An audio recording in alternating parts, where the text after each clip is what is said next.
ஜனங்கள் பாபாவை அணுகும்போது பாபா கடவுள் அருள் புரிவார் என சொல்லிக்கொண்டே உதியை அளிப்பார். அவர் கூறியது யாவும் அப்படியே நடக்கும். ஒருமுறை நான் இங்கே பேசி கொண்டிருக்கிறேன், அவை அங்கே நிகழ்கின்றன என பாபா கூறினார். பாபாவின் சொற்கள் பிரமாணம் நிறைந்தவை. வறண்ட பாறையில் தண்ணீர் உள்ளது என அவர் கூறும்போது அங்கே தண்ணீர் கிட்டியது. பஞ்சபூதங்களும் அவரது ஆணைக்கு கட்டுப்பட்டன. நெருப்பு, நீர், காற்று ஆகியவை அவருடைய ஆணைக்கு கீழ்ப்படிந்ததை பல பக்தர்கள் கண்டிருக்கின்றனர்.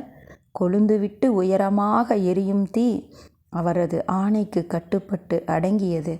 பலத்த காற்றும் மழையும் அவருடைய ஆணையை மதித்து நின்றன. கொளுத்தும் வெயில் காலத்தில் எரியும் நெருப்பின் அருகே குளுமையான காற்று வீச வேண்டுமென பாபா சங்கல்பம் செய்ய அவ்வாறே குளிர்காற்று வீசியது. மாண்டவர் மீண்டும் உயிர் பெற்றனர். தம்முன் இருப்பினும் இல்லாவிடினும் ஒருவனது இதயத்தில் உள்ளதை அறியும் சக்தியும் அதை சீர்படுத்தும் சக்தியும் அவரிடம் இருந்தது. அவர் சர்வந்தர்யாமி என உணரப்பட்டார்.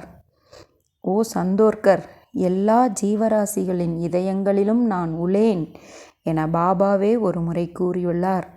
இந்த நிகழ்வுகளெல்லாம் நரசிம்ம சுவாமிஜி ஐயா அவர்கள் தம்முடைய வாழ்நாளில் 8 ஆண்டுகள் பாபாவுடன் வாழ்ந்த பக்தர்களை சந்தித்து அவர்களிடம் கேட்டு தெரிந்து கொண்ட விஷயங்களையே இந்த நூலில் அவர் கூறியுள்ளார். குருபாதமே கதி.